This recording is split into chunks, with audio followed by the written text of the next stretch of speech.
In this video, I am going to explain about serial port programming of 8051 microcontroller. As we have already discussed about serial communication and its basis, now we will go through the programming part. Before going into the programming part, we must know what a baud rate means. Rate of data transfer in serial communication can be stated in terms of bits per second or baud rate. Baud rate is defined as the number of signal changes per second. Baud rate is limited to 1 lakh bits per second in asynchronous method. As we have already stated, serial communication methods are divided into two types. First one synchronous method and second one asynchronous method. In asynchronous method serial communication, baud rate is limited to 1 lakh bits per second. Then, what is this baud rate in the case of 8051? As you all know, 8051 transfers and receives data serially at many different baud rates. The baud rate in 8051 is programmable. It can be done with the help of timer 1 in mode 2 as we have already stated in T-mode register. So, crystal oscillator frequency. As you all know, any device, any programmable device having crystal oscillator frequency. That frequency ranges from 10 MHz to 40 MHz. This 8051 has got a standard crystal oscillator frequency which is set as 11.0592 MHz. This crystal oscillator frequency divided by 12 will give you the machine cycle frequency as 921.6 kHz. 8051's serial communication UART circuitry divides this machine cycle frequency 921.6 kHz divided by 32 once more before it is used by timer 1 to set the baud rate. So, 921.6 kHz divided by 32 will give you 28,800 Hz which is given to timer 1 to set the baud rate. Then UART means Universal Asynchronous Receiver Transmitter. Then this 28,800 Hz is the number we will use throughout the section to find the timer 1 value to set the baud rate. When timer 1 is used to set the baud rate, it must be programmed in mode 2. Why it is used in mode 2? Because in timer, mode 1 is a 16-bit programmable mode and mode 2 is an 8-bit auto reload mode. So, this 8051 works with the 8-bit. So, we have to set this baud rate also with the 8-bit value. That's why we have to use this number, that is this 28,800 Hz to find the timer 1 value to set the baud rate. Now you can see different values of baud rates. Note that crystal oscillator frequency should be set as 11.0592 MHz. To get this baud rates compatible with the PC, we must load TH1, that is timer 1 high register with these values. As you can see, 28,800 divided by 3 will give you this 9,600. Corresponding to 9,600, you have to load TH1 with the value -3 in decimal and FD in hexadecimal.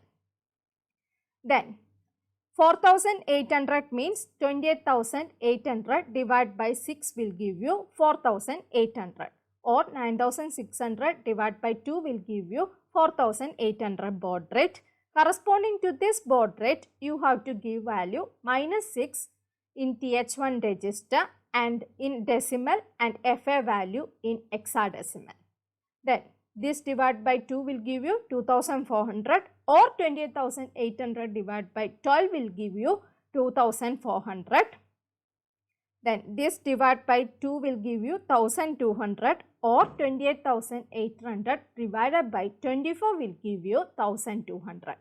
Corresponding to this baud rate value, you have to load decimal values or hexadecimal values in timer 1. Then, different methods for character transmission and reception in serial communication. We can use various methods for character transmission and reception in serial communication. First method is by using time delay. By generating a certain time delay in the range of 0.33 millisecond to 0.5 millisecond, you can transmit or receive some data in serial communication. Then, second method by using interrupts. As I have already stated interrupts and its programming in my previous videos. Then third method is by using polling. As I have already explained about the difference between interrupts and polling in my previous video.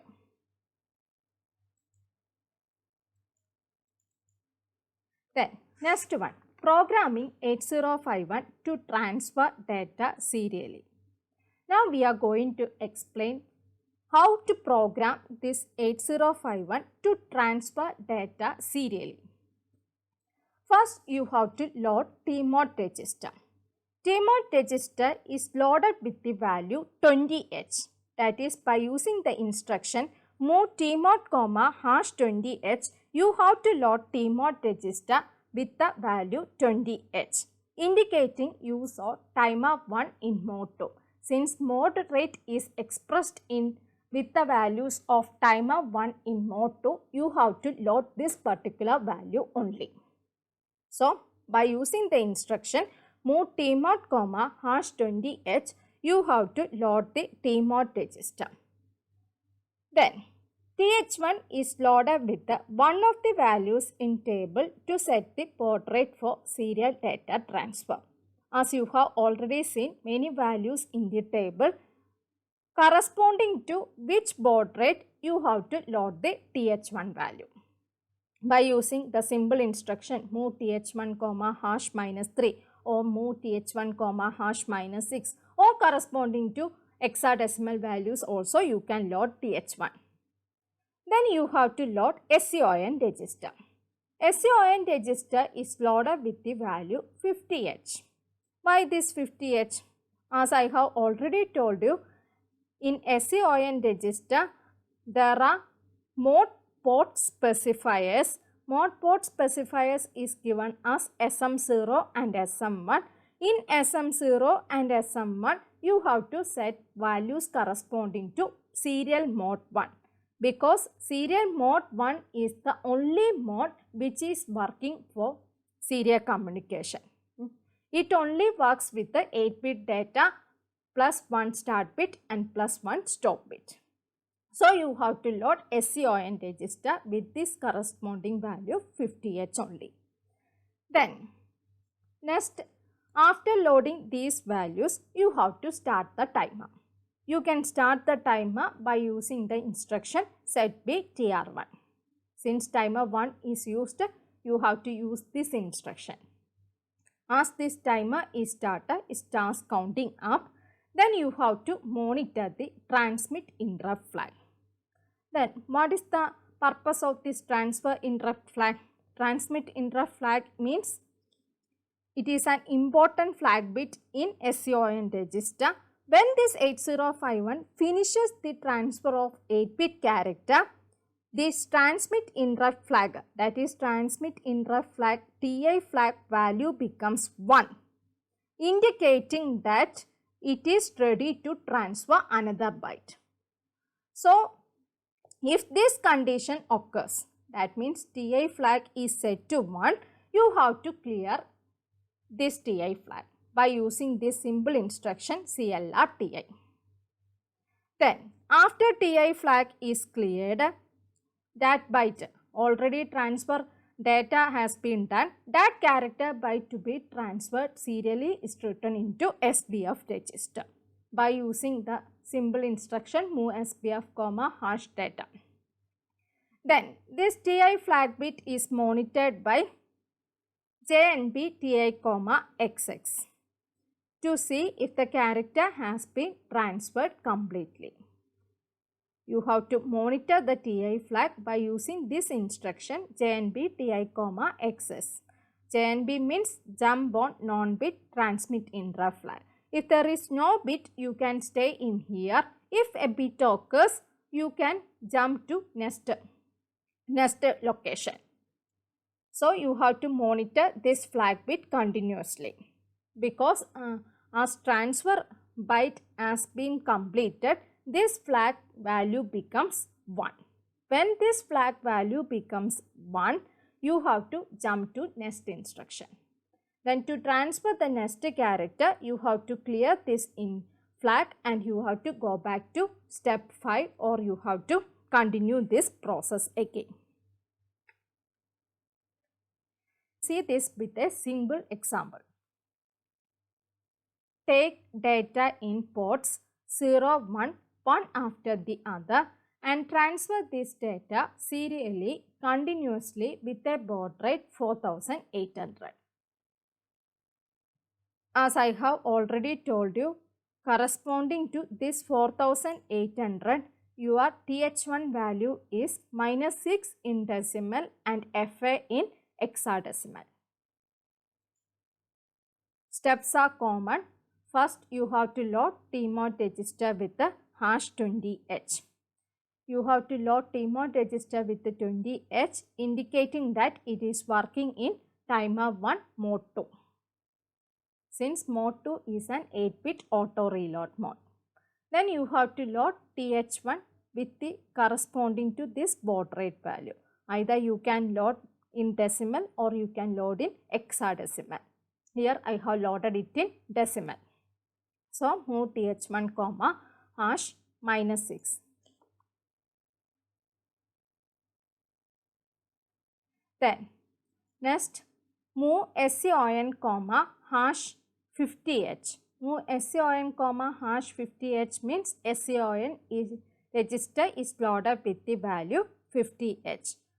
Since it is working under mode 1, 8-bit, 1 start bit, 1 stop bit and receiver enable bit is also enabled. Then you have to take data in port 0 and 1. In order to take data in ports 0 and 1, first you have to make these ports as input port. By writing move P0, #0FFH, you can make P0 an input port. Also by writing move P1, #0FFH, you can write this P1, you can make this P1 as an input port. Then timer is started. Then you have to transfer this data serially continuously. So first you have to take data from P0. That data can be transferred to accumulator, then ACALL send. Then this data has to be held in SPUF register. So move SPUF, A. Whatever data in A can be transferred to SPUF register. Then you have to monitor whether this transfer as completed or not by using this instruction JNB TI, here you can monitor this transfer has been completed or not. Wait for transmission to end here. If a bit occurs, you have to clear the transmit interrupt flag. Then you have to jump back to the location where you have interrupted. Here I have jumped from here, so I have to go to here. Then I have to take data from P1. Then ACALL send. Again the same process happens. This from P1 it is transferred to accumulator. That data is transferred to SPUF register. SPUF is the only register used to hold data in serial communication. Then you have to wait for some time. For completing this transmission, you have to monitor whether this transmission or transfer has occurred or not. If this transfer is completed, this flag bit will be raised to 1. If this flag is raised to 1, you have to clear this transfer interrupt flag by using this instruction CLR TI, then you have to return back to this instruction. Then SMRPT, then again you have to go back to here, get data from here, get another data from P0, and this process continues. Then programming 8051 to receive data serially. Later we have discussed about transfer data. Here we can discuss about receive data. Only difference is that first all things is similar to transmission itself. Only difference is that here RI flag is cleared. Later we have cleared TI flag. Here RI flag we have to clear. So first TMOD register is loaded with the value 20H. Then TH1 is loaded with the one of the values to set the baud rate. Then SCON is loaded with the value 50H. Then timer is started. Then you have to clear RI flag because you have to monitor here whether reception is completed or not. Whether data is accepted, you have to clear the receive interrupt flag. Receive interrupt flag can be monitored by using this instruction JNB RI, XX. When this receive interrupt flag reception is completed, this RI flag bit is raised to 1. Then we can identify that this SBuffer as a byte. These contents are moved into a safe place. To receive the next character, you have to clear this RI instruction. Then what is the importance of this RI flag? As you have already known that RI flag can be seen in SCON register. Then what is the importance of this RI flag bit? It receives the start bit indicating that next bit is the first bit of the character byte it is about to receive. Then the 8-bit character is received 1 bit at a time. When the last bit is received, a byte is formed and should be placed in SBUF. Then the stop bit is received. When receiving this stop bit, 8051 makes this RI flag bit value to be 1, indicating that entire character byte has been received and must be picked up before it gets overwritten by an incoming character.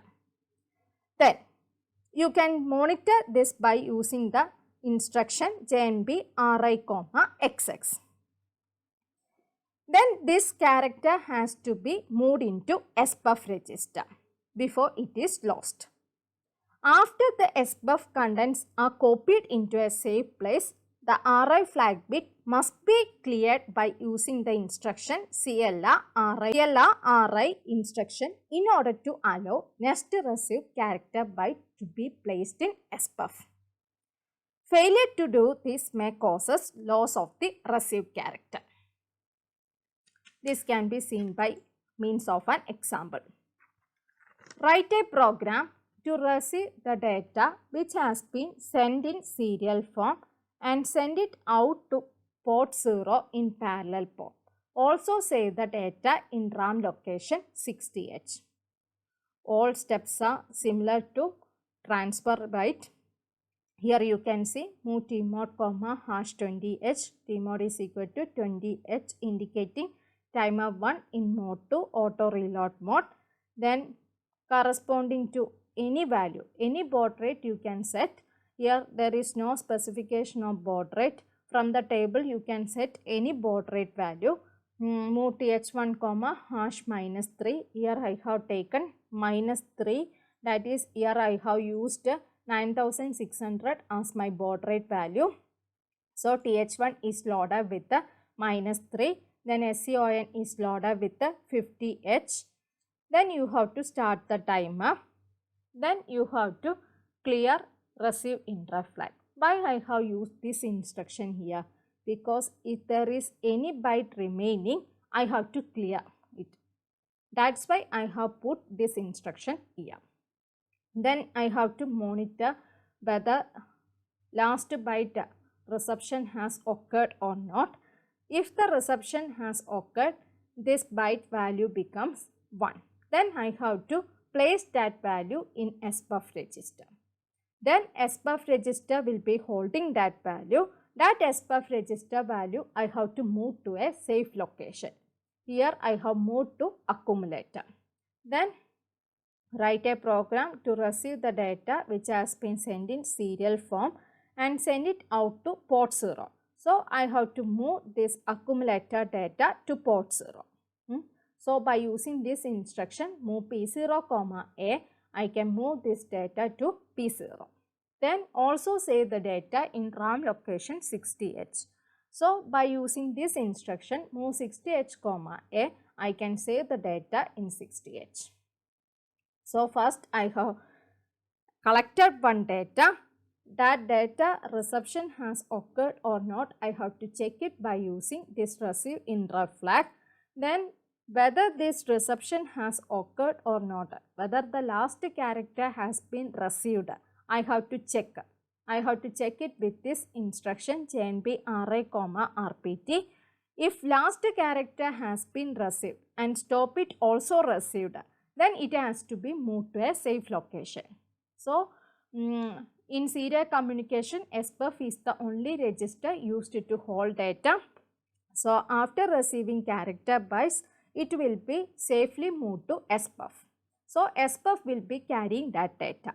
That data first I have to move to accumulator, then I have to move to port 0, then I have to move to 60H. After this my program ends. So, in this video, I have talked about different character transmission and reception techniques, then how to program 8051 to transfer and receive data serially in 8051 microcontroller. Hope you have understood this video. Thank you.